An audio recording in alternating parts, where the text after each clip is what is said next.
ఈరోజు పాత్రికేయ సమావేశానికి విచ్చేసినటువంటి పాత్రికేయ సోదరులందరికీ, electronic media, print media, cameraman సోదరులు, ఫోటోగ్రాఫర్ సోదరులందరికీ కూడా పేరు పేరున హృదయపూర్వకంగా కృతజ్ఞతలు తెలుపుతా ఉన్నాం. సిబిసిఎన్సి భూములపై సిబిసిఎన్సి భూము యాజమాన్యులు క్రైస్తవ మత పెద్దలు, అలాగే పెద్దలు చైర్మన్ గారు ఆర్ఎస్ జాన్ గారు, అలాగే ఆ ట్రస్ట్ సెక్రటరీ ఆనంద్ గారు, జేమ్స్ గారు, పాల్ గారు, వీరందరూ కూడా మా జనసేన పార్టీ రాష్ట్ర పర్యావరణ ప్రధాన కార్యదర్శి పెద్దలు బొల్సె సత్యనారాయణ గారి దగ్గరికి రావటం, సిబిసిఎన్సి భూముల్ని, క్రైస్తవ ఆస్తుల్ని కాపాడాలి, పవన్ కళ్యాణ్ గారు ఏదైతే సాక్షాత్తు ఆ స్థలాన్ని దగ్గరకు వచ్చి పవన్ కళ్యాణ్ గారు చేసిన వాగ్దానాన్ని ఖచ్చితంగా కూటమి ప్రభుత్వం వచ్చింది కాబట్టి క్రైస్తవ ఆస్తులను కాపాడాలని చెప్పి ఒక సదుద్దేశంతో, ఒక నమ్మకంతో వచ్చినటువంటి సిబిసిఎన్సి పెద్దలందరూ కూడా ఇవాళ ఒక సమావేశం ఏర్పాటు చేయడం అని చెప్పి కోరడం జరిగింది. అందుకు ఇక్కడ సమావేశం ఏర్పాటు చేశాం. నేను మాట్లాడిన తర్వాత సిబిసిఎన్సి ప్రతినిధులు మీడియాతో పూర్తి స్థాయిలో ఈ యొక్క సిబిసిఎన్సి ఆస్తి గురించి పూర్తి స్థాయిలో వివరణ ఇస్తారు. ప్రజా పాలకుడంటే ప్రజలను రక్షించే వాడిగా ఉండాలి. ప్రజా పాలకుడంటే ప్రజల్ని కష్టపెట్టకుండా బాధ్యతగా వాళ్ళ సంక్షేమం గురించి, వాళ్ళ బావు గురించి, నగర అభివృద్ధి గురించి పాటుపడాల్సినటువంటి వ్యక్తి వైసీపీ ప్రభుత్వంలో ప్రజాప్రతినిధిగా ఉండి విశాఖ పార్లమెంట్ సభ్యుడిగా ఎన్నికైనటువంటి విశాఖ మాజీ వైసీపీ ఎంపీ ఎంవివి సత్యనారాయణ ప్రజల ఆస్తులనే కాదు, ప్రభుత్వ ఆస్తులనే కాదు, క్రైస్తవ మతస్థుల ఆస్తులు కూడా ఎక్కడ విడిచిపెట్టదన్నా నిదర్శనం ఈ సిబిసిఎన్సి ఆస్తులు. సాక్షాత్తు వాల్తేరు వార్డు సర్వే నంబర్ 75/45లో ఉన్నటువంటి 18,370 చదరపు గజాలకు చెందినటువంటి సిబిసిఎన్సి ఆస్తుల్ని రాష్ట్ర అత్యున్నత న్యాయస్థానంలోని, అలాగే జిల్లా కోర్టుల్లో కూడా న్యాయ వివాదాల్లో యాజమాన్య హక్కుల గురించి, న్యాయ వివాదాల్లో ఉన్నటువంటి సిబిసిఎన్సి ఆస్తులు ఏవైతే యాజమాన్య హక్కుల కోసం ఉన్నాయో అవన్నీ కూడా ఎక్కడ పరిగణలో తీసుకోకుండా ప్రభుత్వం ఉంది కదా అని చెప్పి వైసీపీ ప్రభుత్వంలో ఎంవివి సత్యనారాయణ తనకు ఉన్నటువంటి అధికార బలంతో అన్నాడు బలవంతంగా క్రైస్తవ ఆస్తుల్ని కొట్టేశాడని చెప్పి పెద్ద ఎత్తున జనసేన పార్టీ పోరాటం చేసింది. సాక్షాత్తు ఆగస్టు 2023లో మా అధినాయకులు జనసేన పార్టీ రాష్ట్ర అధ్యక్షులు,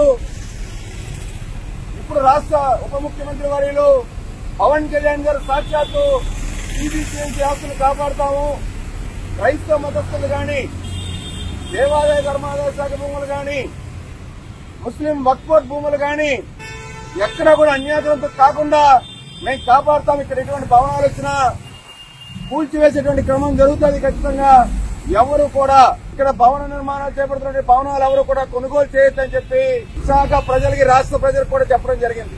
అదే డిసెంబర్ నెలలో 2023లో పిఏసీ చైర్మన్, రాష్ట్ర మంత్రివర్యులు నాదెండ్ల మనోహర్ గారు కూడా ఇక్కడికి వచ్చి నిరసన కార్యక్రమం వ్యక్తం చేయడం జరిగింది. సాక్షాత్తు ఎంవివి యొక్క పీక్ భవనం గురించి, నిర్మాణం గురించి టైకూన్ కోడలు మూసివేస్తే మేము కూటమి ప్రభుత్వం వచ్చిన వెంటనే టైకూన్ కోడలు తీసివేస్తాము, విశాఖ ప్రజలకి, వాహనదారులకి ఇక్కట్లు లేకుండా మేము చేస్తామని చెప్పి ఏదైతే అప్పుడు ప్రభుత్వంలో మాట ఇచ్చామో ప్రతిపక్షం ఉన్నప్పుడు, ముఖ్యమంత్రి చంద్రబాబు నాయుడు గారు, ఉప ముఖ్యమంత్రి పవన్ కళ్యాణ్ వచ్చిన వెంటనే, కూటమి ప్రభుత్వం వచ్చిన వెంటనే టైకూన్ కోడల్ని పూర్తిగా ప్రజల సౌకర్యార్థం కోసం తీసివేశాం. పక్కనే ఉన్నటువంటి సోషల్ వెల్ఫేర్ బాలికల ఆస్తుల కోసం ఉన్నటువంటి 3,600 చదరపు గజాలు, 100 కోట్ల రూపాయలు బాలికల ఎస్సీ బాలికల స్థలాన్ని ఎంవివి కబ్జా చేస్తే అప్పుడు పోరాటం చేసి జనసేన పార్టీ ఎస్సీ బాలికల పాఠశాల యొక్క స్థలాన్ని కాపాడి అక్కడ రక్షణ కవచం లాగా ఒక ఫెన్సింగ్ కూడా వేయించడం జరిగింది. ఎంబీవీ అక్రమంగా 63 కోట్ల రూపాయల టీడీఆర్, ఎక్కడ కూడా యాజమాన్యకులు లేనటువంటి దినకర్ త్యాగరాజన్ పేరు మీద 63 కోట్ల రూపాయల టీడీఆర్ ఇవ్వడం అన్నది తప్పు. ఖచ్చితంగా రద్దు చేయాలని చెప్పి మేము పోరాటం చేశాం. అది కాకుండా కాకినాడలో గత ప్రభుత్వంలో ప్రకాష్ నగర్ కన్వర్టబుల్ స్టేడియం పేరుతో 128 కోట్ల రూపాయల టీడీఆర్ అక్రమంగా ఏదైతే అక్కడ ఎంబీబీ కొట్టేశాడో ఆ యొక్క 128 కోట్ల టీడీఆర్ ని దినకర్ త్యాగరాజన్ పేరు మీద కొనుగోలు చేసి ఆ 128 కోట్ల టీడీఆర్ ని ఇక్కడ ఈ యొక్క ఎంబీబీ పీక్ కి సిబిసిఎన్సీలో కడుతున్న నిర్మాణానికి వినియోగించడం కూడా తప్పు. అది కోర్టు వివాదంలో ఉంది. కూటమి ప్రభుత్వం వచ్చిన తర్వాత సిబిసిఎన్సీకి ఇచ్చేటువంటి 63 కోట్ల టీడీఆర్ గాని కాకినాడలో ప్రకాష్ నగర్ కన్వర్టబుల్ చేయడం పేరుతో 128 కోట్ల రూపాయల టీడీఆర్ ఏదైతే ఇక్కడ వినియోగించారో ఈ మొత్తం టీడీఆర్ వ్యవహారం మీద కోర్టు వివాదాల్లో టీడీఆర్ మీద ఉన్నప్పటికీ, సిఐడి విచారణ జరుగుతున్నప్పటికీ, విజిలెన్స్ విచారణ జరుగుతున్నప్పటికీ వెంటనే మేము ఇక్కడ ప్లాన్ రద్దు చేయాలని చెప్పి ప్రభుత్వ అధికారులు జీఎంసీ అధికారులు కోరడం జరిగింది. అయినప్పటికీ కూడా ఎంబీవీ తనకు ఉన్నటువంటి అధికార బలంతో ప్రభుత్వం మారిన ఎంబీవీ తీరు మారలేదనడానికి 10 రోజుల క్రితం సాక్షాత్తు మంగళగిరిలో ఉన్నటువంటి director of town and country planning ఆఫీస్కి వెళ్లి ఎంబీవీకి పీక్ కి ఏదైతే 2018లో పర్మిషన్ పెడితే అప్పుడు 2019 అయితే పర్మిషన్ ఇచ్చారు. అప్పుడు ఉన్నటువంటి సీసీబీ విద్యుల్లత, అదే విద్యుల్లత గారి దగ్గరికి డీడీసీబీ డైరెక్టర్ గా ఉన్నటువంటి ప్రస్తుత విద్యుల్లత గారి దగ్గరికి వెళ్లి నేను ₹1 కోట్ల ముడుపులు నీకు ఇచ్చాను, నా ప్లాన్ ని ఎందుకు అప్రూవల్ చేయడం లేదు, నా భవన నిర్మాణానికి మీరు అడ్డం పడుతున్నారని చెప్పి బెదిరించారని చెప్పి సాక్షాత్తు డీడీసీబీ డైరెక్టర్ విద్యుల్లత గారే మీడియాకి సమాచారం ఇచ్చి బయట పెట్టడం అయినని కూడా మనకు తెలుసు. అంటే ఎంబీవీ ఒక రియల్టరే కాదు, ఎంబీవీ వెంచర్లు శ్మశానాల దగ్గర ఉంటే శ్మశానాలు కబ్జా చేయడం ఒకటే కాదు, నేచురల్ వాటర్ బాడీస్ రైవాడ కావాలంటే కోరమన్పాలలో వెంచర్ దగ్గర ఏదైతే గడ్డలు కూడా వాగులు కూడా కబ్జా చేయడం ఒకటే కాదు, పార్కు స్థలాలన్నీ కబ్జా చేయడమే కాదు, ఎంబీవీ ఒక రౌడీ స్టేట్ అని కూడా మీ అందరికీ కూడా తెలుసు. అలాంటి రౌడీ ఎలిమెంట్స్ ఉన్నటువంటి ఒక మాజీ వైసీపీ ఎంపీ ఎంబీవీ 10 రోజుల క్రితం డీడీసీపీ డైరెక్టర్ విద్యుల్లత గారి దగ్గరికి వెళ్లి కూడా నీకు ₹1 కోట్ల ముడుపులు ఇచ్చాను టీడీఆర్ ఇవ్వడానికి, ఎంబీవీ నిర్మాణాలు చేపట్టారు పర్మిషన్ ఇవ్వడానికి, ఇప్పుడు ఎందుకు నిలుపుదల చేస్తున్నారని చెప్పని ఆయన ఏదైతే ఆయన నిజ స్వరూపాన్ని బయట పెట్టారో ఇవన్నీ చూసి ఇప్పటికైనా పదుల సంఖ్యలో ఉన్నటువంటి కోర్టు వివాదాల్లో ఉన్నటువంటి క్రైస్తవ ఆస్తులు సిబిసిఎన్సీ ఆస్తులు పరిరక్షించే విధంగా కూటమి ప్రభుత్వం ఏదైతే చర్యలు చేపట్టి భవన నిర్మాణాన్ని నిలుపుదల చేసిందో ఎంబీవీకి మంజూరు చేసిన 63 కోట్ల TDR Suresh Nagar convertible stadium పేరుతో కాకినాడలో ఇచ్చినటువంటి అక్రమ టీడీఆర్ 128 కోట్ల టీడీఆర్ ఎక్కడైతే ఇది ఎంబీవీపీలో వినియోగించారో వీటన్నిటిని రద్దు చేసి ఆ టీడీఆర్ కు సంబంధించినటువంటి అధికారులు ఎవరైతే మంజూరు చేశారో ఎంబీవీకి ఎవరైతే ₹1 కోట్ల ముడుపులు తీసుకుని అన్యాక్రాంతం చేయడానికి ప్రభుత్వ ఆస్తిని క్రైస్తవ మతస్థుల ఆస్తిని ఎవరైతే వాళ్ళకి అండగా నిలిచారో వాళ్ళందరి పైన పూర్తి స్థాయిలో విచారణ జరిపించాలని చెప్పి సిబిసిఎన్సీ ఆస్తుల మీద, సిబిసిఎన్సీకి సంబంధించిన నిర్మాణ పనుల మీద, సిబిసిఎన్సీకి సంబంధించిన టీడీఆర్ ఎవరైతే మంజూరు చేసి ఏవైతే వినియోగించారో వీటిలన్నిటి మీద ఒక సిబిఐ విచారణ జరిపించాలని చెప్పి డిమాండ్ చేస్తా ఉన్నాం.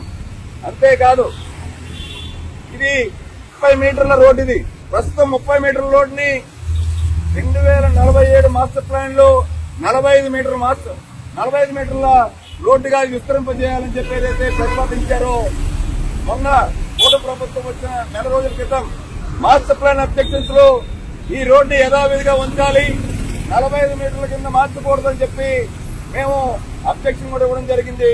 మా నియోజకవర్గ ఎమ్మెల్యే వెల్లపూడి రామకృష్ణబాబు గారు కూడా ఈ రోడ్ని 30 మీటర్ల కింద ఉంచాలి, 45 మీటర్ల కింద ఉంచకూడదు, కుదించాలి అని చెప్పి కూడా విన్నవించడం జరిగింది. దినకర్ త్యాగరాజన్కి ఎటువంటి రిజిస్ట్రేషన్ డాక్యుమెంట్స్ లేకుండా 18 మంది కంపెనీలు ఏవైతే ఉన్నాయో సిబిసిఎన్సీ పేరుతో 18,370 గజాలు ఆస్తి 17 మంది కంపెనీలు ఏవైతే ఉన్నాయో వాళ్ళ దగ్గర నుంచి కేవలం ఎటువంటి సంతకాలు లేకుండా నాటరైజ్ అగ్రిమెంట్ తోనే టీడీఆర్ నిధులు వినియోగించాడో అది చెల్లుబాటు కాదు కాబట్టి ఆ యొక్క ప్లాన్ రద్దు చేయాలని చెప్పుకోవడం కోరడం జరిగింది. వీటిలన్నిటిపైన రాష్ట్ర ప్రభుత్వం ఎంవివి ఆగడాలు ఏవైతే ఉన్నాయో ఎంవివి అలాగే టీడీసీపీ డైరెక్టర్ కలిసి విశ్వనాథ్ గారు కలిసి టీడీఆర్లు కావచ్చు ప్లాన్లు కావచ్చు ఏవైతే వీళ్ళు అక్రమ మార్గంలో వీళ్ళు ఎంవివికి సాయం చేశారు అప్పుడున్నటువంటి అధికారి కానీ ఇప్పుడున్నటువంటి టీడీసీపీ డైరెక్టర్ కానీ వీళ్ళ పైన పూర్తి స్థాయిలో విచారణ జరగాలంటే నిష్పక్షపాతంగా వాస్తవాలు బయటికి రావాలంటే క్రైస్తవ ఆస్తుల్ని కాపాడాలంటే జనసేనాని పవన్ కళ్యాణ్ గారు ఇచ్చిన మాట నిలబెట్టుకొని ఇవాళ ఆస్తులు తెప్పించాలంటే ఖచ్చితంగా సిబిఐ విచారణ జరిపించాలి. అప్పుడే సిబిసిఎన్సి భూములు ఉన్నటువంటి మొత్తం వ్యవహారం టీడీఆర్ వ్యవహారం కావచ్చు, ప్లాన్ మంజూరు కావచ్చు, కోట్ల రూపాయల చేతుల మార్పిడి కావచ్చు, ఎంఈవి అరాచకాల ఆగడాలు కావచ్చు, సిబిసిఎన్సి మొత్తం వ్యవహారం బయటపడుతుందని చెప్పి కూడా మీ అందరికీ తెలియజేస్తూ సిబిసిఎన్సి పెద్దలు చైర్మన్ గారు ఆర్ఎస్ ఖాన్ గారు ఇప్పుడు మీడియాతో మాట్లాడతారు.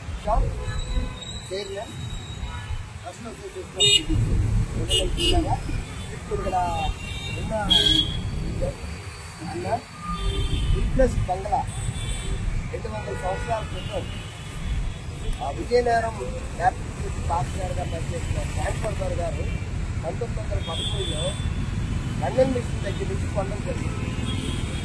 1993లో త్యాగరాజు రత్నాకర్ హెగ్డే అన్న ఆసామి కాంతరాజు గారి గ్రూప్ ద్వారా అది రిజిస్ట్రేషన్ చేసుకోవడం జరిగింది.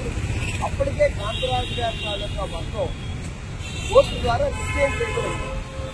1990 తర్వాత డిస్ట్రిక్ట్ రిజిస్ట్రార్ కాకినాడ వారు ఏ సొసైటీని రెన్యూ చేయలేదు. రెన్యూ చేయబడని ఒక సొసైటీ ద్వారా మరి రత్నాకర్ హెగ్డే గారు కొనుక్కోవడం చాలా అన్యాయం. దాని తర్వాత government urban land ceiling act ప్రకారంగా ఎక్సెస్ ల్యాండ్ ఉంటుంది. ఈ హెగ్డే గారికి 15,000 చదరపు మీటర్ల స్థలాన్ని రెగ్యులైజ్ చేయడం జరిగింది. ఒక trust property urban land ceiling లోకి రాదు. వ్యక్తులకి అర్బన్ ల్యాండ్ సీలింగ్ వర్తిస్తుంది కానీ వ్యవస్థలకు వర్తించింది. ఒకవేళ అదే నిజమైతే ఈరోజు మాన్సాస్ ట్రస్ట్ భూములు కానీ ఏ ట్రస్ట్ భూములు కానీ 1,500 చదరపు గజాలు దాటిన స్థలాలన్నీ ప్రభుత్వం ఈరోజు ఎక్వైర్ చేసుకోవాలి. అటువంటిది కేవలం విశాఖపట్నంలో ఉన్న ఒక మంచి ప్రాపర్టీని రత్నాకర్ హెగ్డే గారు అప్పుడున్న ప్రభుత్వ అధికారులతో పక్కకి రెగ్యులరైజ్ చేస్తున్నారు. ఆ రెగ్యులరైజేషన్ చెల్లదని కూడా హైకోర్టు ఆపేస్తున్నారు. అయితే ప్రాముఖ్యంగా సుప్రీంకోర్టులో రత్నాకర్ హెగ్డే గారు రిసీవర్గా రావడం జరిగింది. విశాఖపట్నం జిల్లా కోర్టు వారు ఇది కొన్న వాళ్ళు కానీ అమ్మిన వాళ్ళు కానీ సరైన టైటిల్ లేదు కాబట్టి విశాఖపట్నం కలెక్టర్ గారు కోర్టుకు తీసుకోవాలని జడ్జిమెంట్ ఇచ్చారు. ఆ జడ్జిమెంట్ మీద రత్నాకర్ హెగ్డే గారు హైకోర్టులో స్టేటస్లో ఆర్డర్ తెప్పిస్తారు. కేవలం అతను ఒక వాచ్డాగ్లాగా ఈ ప్రాపర్టీని కాపాడాలి కానీ అతను ఒక ఓనర్ లాగా అక్కడున్న బిల్డింగ్స్ అన్ని డిస్మాంటిల్ చేసి ఎంఈడి తహసీల్దార్ గారికి డెవలప్మెంట్ ఇవ్వడం జరిగింది. ఇది టైటిల్ లేని ఒక డాక్యుమెంట్. ఇది సిబిసిఎన్సి టైటిల్, సిబిసిఎన్సి ఆస్తి. ఇంతవరకు రత్నాకర్ హెగ్డే గారికి ఎక్కువ రాలేదు. రాని టైటిల్లో ఉన్న ఈ ప్రాపర్టీ ఈరోజు మరి వాళ్ళు కన్స్ట్రక్షన్ చేయకుండా కూటమి ప్రభుత్వం అడ్డుకోవడం, మళ్ళీ ఈ మధ్య కాలంలో మళ్ళీ చిన్న చిన్న పనులు జరుగుతున్నాయని వాస్తవాలు ఏదో తెలుసుకోవాలని మేము ముందుకు రావడం జరిగింది. వీళ్ళని దానికంటే ముఖ్యంగా 200 సంవత్సరాల క్రితం ఇదే ప్రాంతంలో బైబిల్ తెలుగులోకి ట్రాన్స్లేట్ చేయబడింది. ఇది చాలా పవిత్రమైన స్థలం. అక్కడ 5 మిషనరీస్ తాలూకా బరియల్స్ కూడా ఉన్నాయి. అవన్నీ కూలగొట్టి స్టేటస్ కో మెయింటైన్ చేయాలి. చెప్పండి సార్. ఈరోజు విశాఖపట్నం వచ్చాను సార్. ఎల్కస్ బంగ్లా కన్స్ట్రక్షన్ ఏమవుతుంది కన్స్ట్రక్షన్ అయితే ఏమి పెద్దగా ఏమి స్పీడప్ ఏం లేదు సార్. ఏదో మేము ఉంటుండగా ఒక గ్యాస్ సిలిండర్ తో ఒక వ్యాన్ లోపలికి వెళ్ళింది. కన్స్ట్రక్షన్ అయినట్టుగా అక్కడ ఏమి పరిస్థితి అయితే లేదు. ప్రస్తుతానికి అయితే ఆగింది సార్. ప్రత్యేకంగా గత కాలంలో పవన్ కళ్యాణ్ గారు మాట ఇచ్చారు సార్. ఆగస్టు 2023లో ఆ స్థలం సిబిసిఎన్సి సంస్థకు చెందింది. అది మళ్ళీ కూటమి ప్రభుత్వం వచ్చిన తర్వాత వారికే చెందినట్టు చేస్తాము. ప్రజలు ఎవరైనా కొంటే మోసపోతారు. అది ఆ స్ట్రక్చర్ కూడా డిస్మాంటిల్ చేసే పరిస్థితికి వెళ్తామని, ఒకవేళ అపార్ట్మెంట్స్ ఉంచేస్తామని కూడా అన్నారు. మరి ఆ ఉద్దేశం మీద మేము అక్కడికి వచ్చి అది చూసి చిన్న ప్రెస్ మీట్ పెట్టాం సార్. ఆ ప్రెస్ మీట్లో అది కూడా సక్సెస్ఫుల్గా అయింది. మీకు ప్రత్యేకమైన కృతజ్ఞతలు. అవకాశం ఉంటే ఆర్గనైజ్ చేసింది కూడా మూర్తి యాదవ్ చెప్పారు నాకు, ఆయన కూడా చెప్పాడు ఫోన్ చేసి, ఇలాగ వచ్చింది మన సార్ అలా చెప్పారు కదా, వాళ్ళు వచ్చి అక్కడ సైట్ దగ్గర మాట్లాడతానంటే నేను కూడా మాట్లాడానని చెప్పారు. మీరు ఈ విషయం తప్పకుండా పవన్ కళ్యాణ్ గారి దృష్టికి తీసుకెళ్ళాలి సార్. ఎందుకంటే మేము అతన్ని కలవాలంటే కష్టము, మాకు అర్థం అవ్వట్లేదు. మీరు పెద్ద మనసు చేసుకొని తప్పకుండా పవన్ కళ్యాణ్ గారి దృష్టికి తీసుకెళ్ళాలి. అతన్ని కలవాలంటే కష్టం కాదండి, కష్టం ఉంటే ఆయన వచ్చేస్తాడు. మీరు ఆయన దగ్గరికి వెళ్ళక్కర్లేదు. నిజంగా కష్టం అనేది చూస్తే అలాగే వచ్చారు సార్. నిజంగా కష్టం అనేది చూస్తే మీరు పిలిస్తే రాలేదు ఆయన. అవును సార్, వాళ్ళని రిక్వెస్ట్ చేయాలి, ఆయనంతటా ఆయన వచ్చారు. అలాగే కష్టం అన్నప్పుడు మీరు వెళ్ళి కలవాల్సిన పని లేదు. మీరు కష్టాల్లో ఉన్నారంటే ఆయన వస్తారు తప్పకుండా. ఈ విషయం మళ్ళీ మీరు సార్ దృష్టికి తీసుకెళ్ళండి. గత కాలంలో మీరు మా చర్చి 149వ వార్షికోత్సవానికి విజయనగరం మా చర్చికి వచ్చారు. ఈ సంవత్సరం సెప్టెంబర్ 10ని 150 సంవత్సరాలు ముగించుకుంటున్నాం. అదే 150వ వార్షికోత్సవం వచ్చాము. Beginning 150 complete. సో సెప్టెంబర్ 10వ తేదీన కార్యక్రమం సార్. మీరు తప్పక ముఖ్య అతిథిగా రావాలని. నమస్కారం.